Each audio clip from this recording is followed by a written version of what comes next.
I'm Alex Michelson. This week, the issue is Trump in California. We're with the former president as he visits the Golden State after his one and likely only debate against Kamala Harris. Political analyst Brian Goldsmith here to break down a historic week in American politics. Then, I'm joined by Sacramento Mayor Darrell Steinberg, who's making the case against California's Prop 36, the effort to reform Prop 47. Broadcasting across California, you're watching The Issue Is.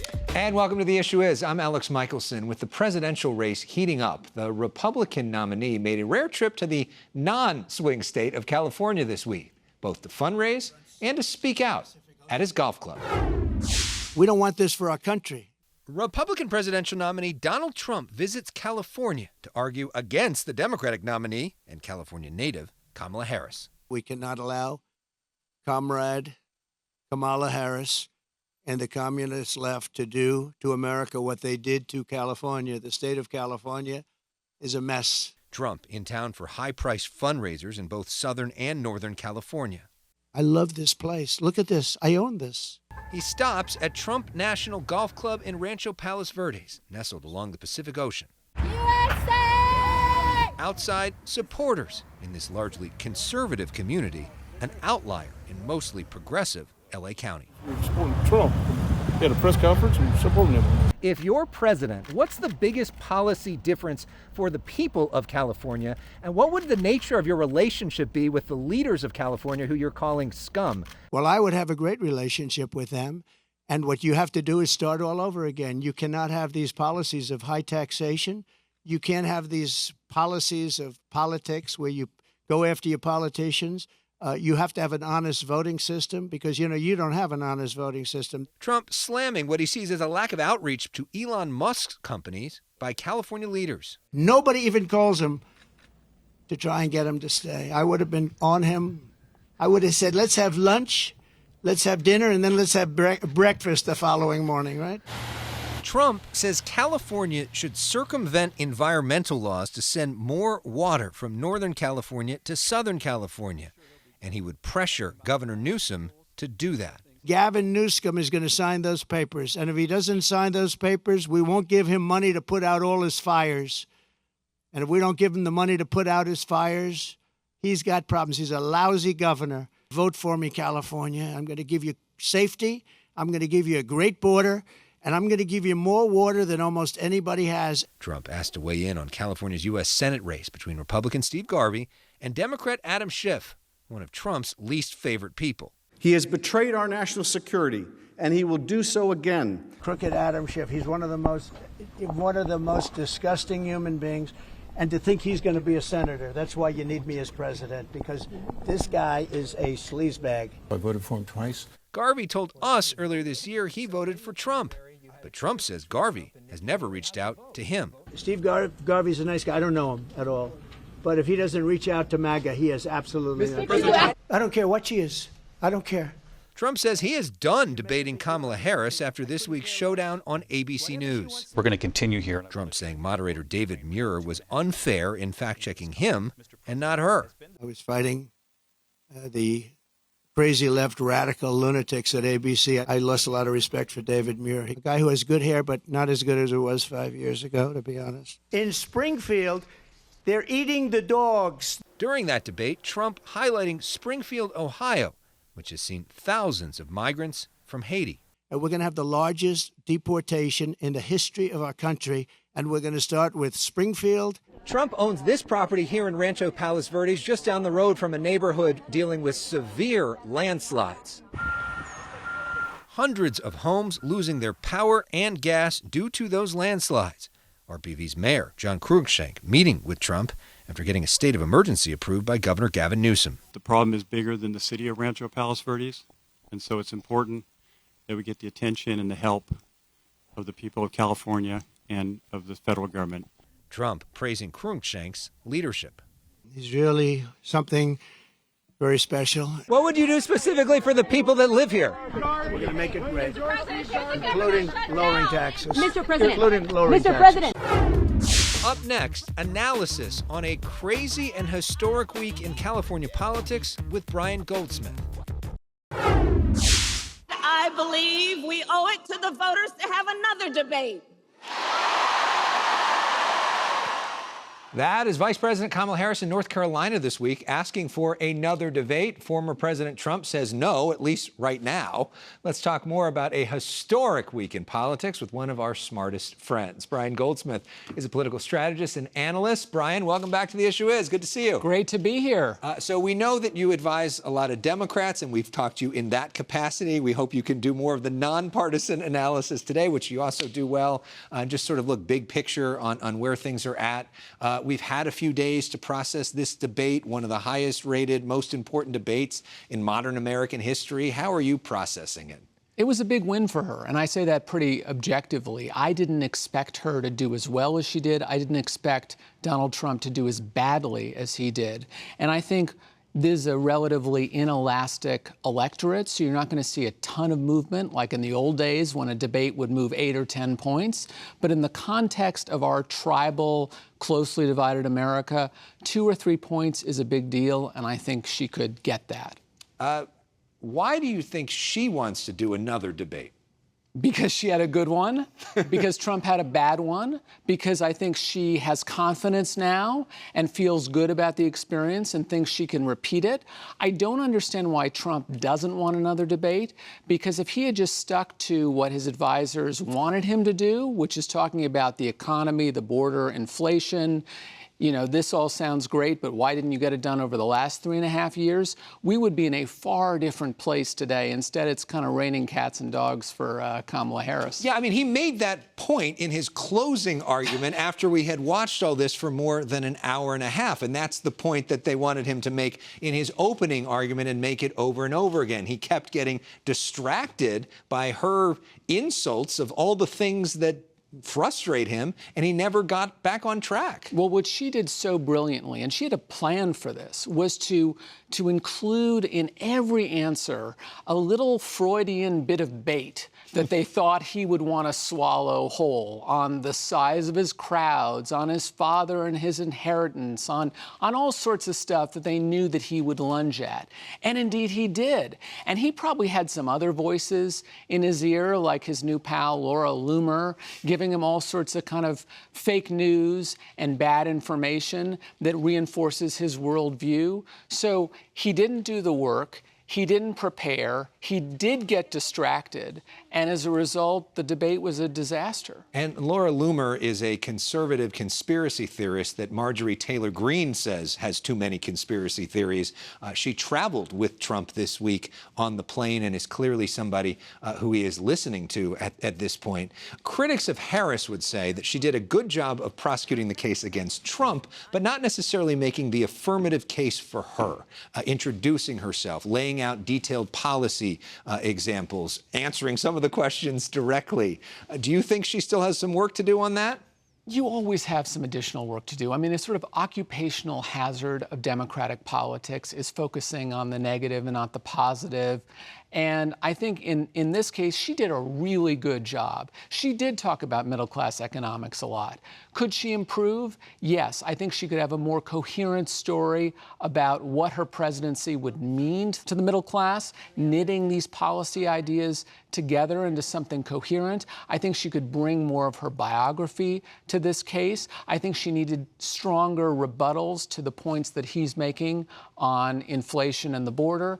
But overall, it was a very calm, confident, collected performance. And we know a lot of conservatives are very frustrated with the way that ABC News handled the debate, pushing him, not pushing her as much. Well, kind of remarkable, the Trump defenders weren't even claiming that he won the debate. Instead, they went on the attack against the moderators. Fairly or unfairly, you know that's a sign that they lost the debate. So if there isn't a debate, we kind of have had the biggest moment now in this race. Kamala Harris says she's the underdog still.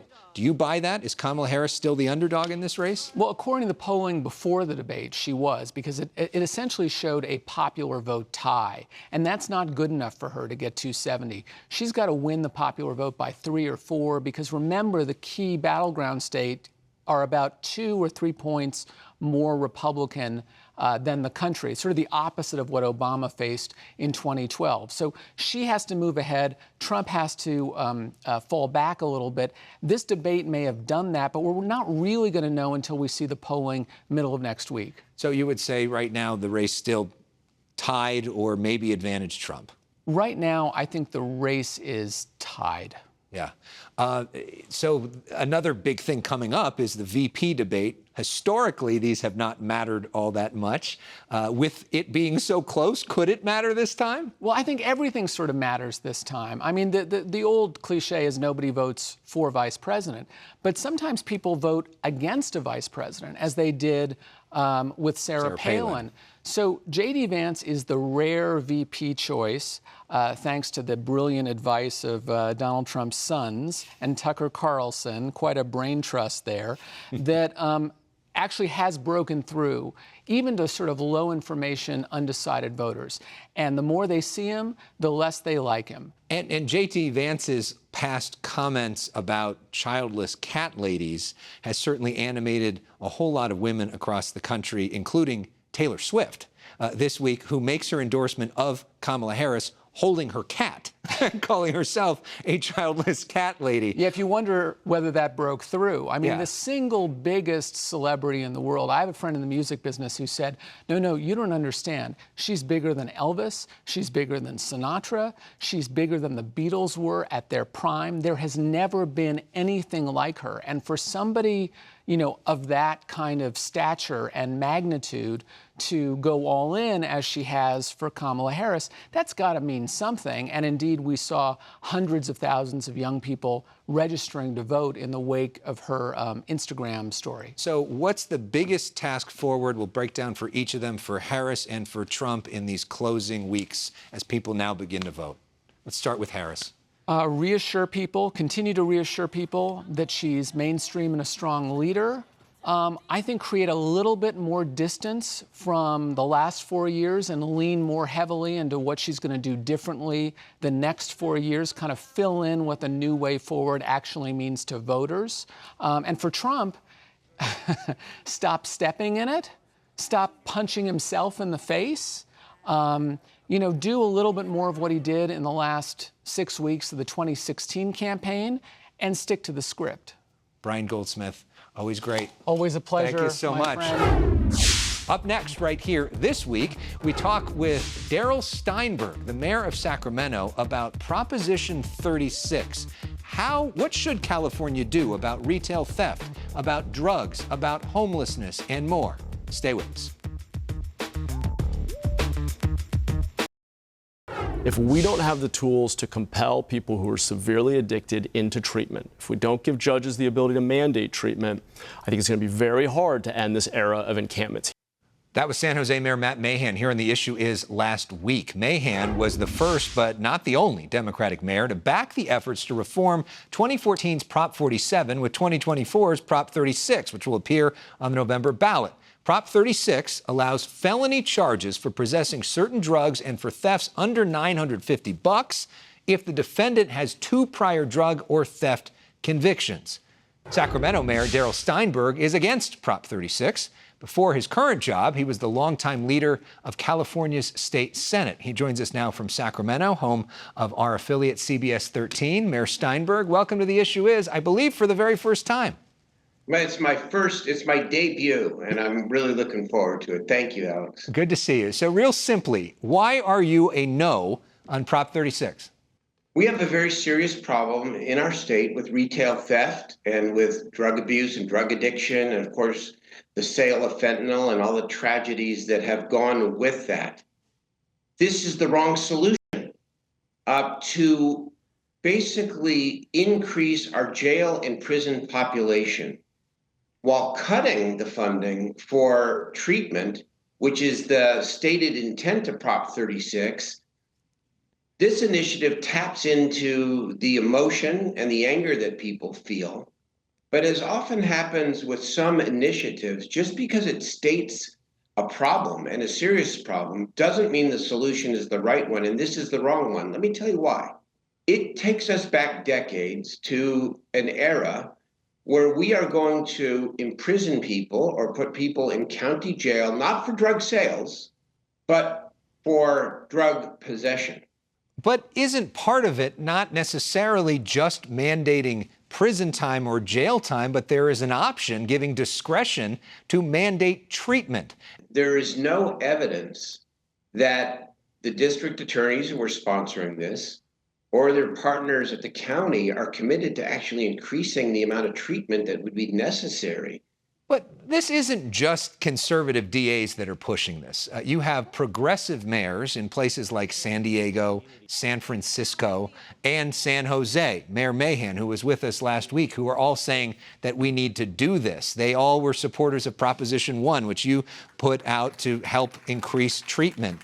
Mayor Mahan talked about Prop 47's impact on minority communities when he joined us last week. I want to play that and have you respond.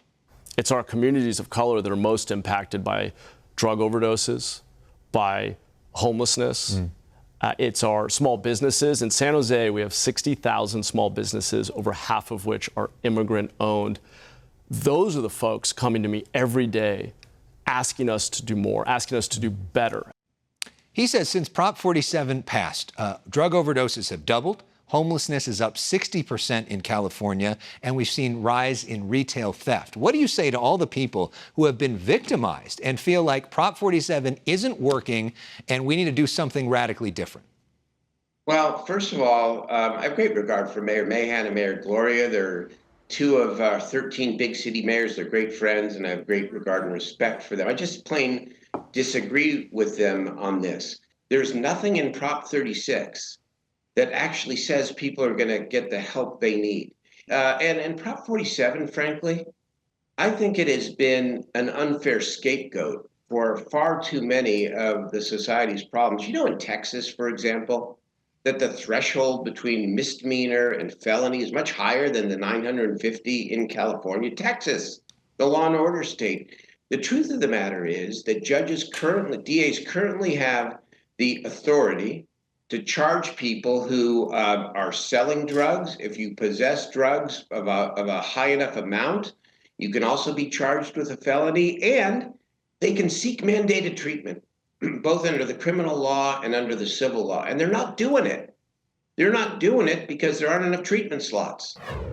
As you wrap up your time as the mayor of Sacramento and your time before that as the leader of the state Senate, you have worked with a lot of the most high-profile people in the history of California politics.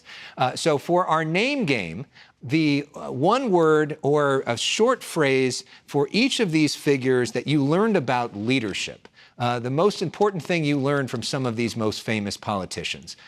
So here we go. First thing that comes to mind when I ask you about Governor Jerry Brown. Competent, capable, and visionary, and helped the state out of the worst budget crisis in modern history. Arnold Schwarzenegger. Loved working with Governor Schwarzenegger, loved California, loves democracy, and is not afraid to have a fight even with his own party. Gavin Newsom. Visionary, has chosen to take on some of the most unpopular and hard issues of our time, namely mental health and homelessness, and has done so fearlessly and delivered big results and a lot of resources for cities and counties. Karen Bass, who was the leader of the Assembly when you led the Senate. Through the historic budget crisis of 2009, one of my favorite people in politics and in life.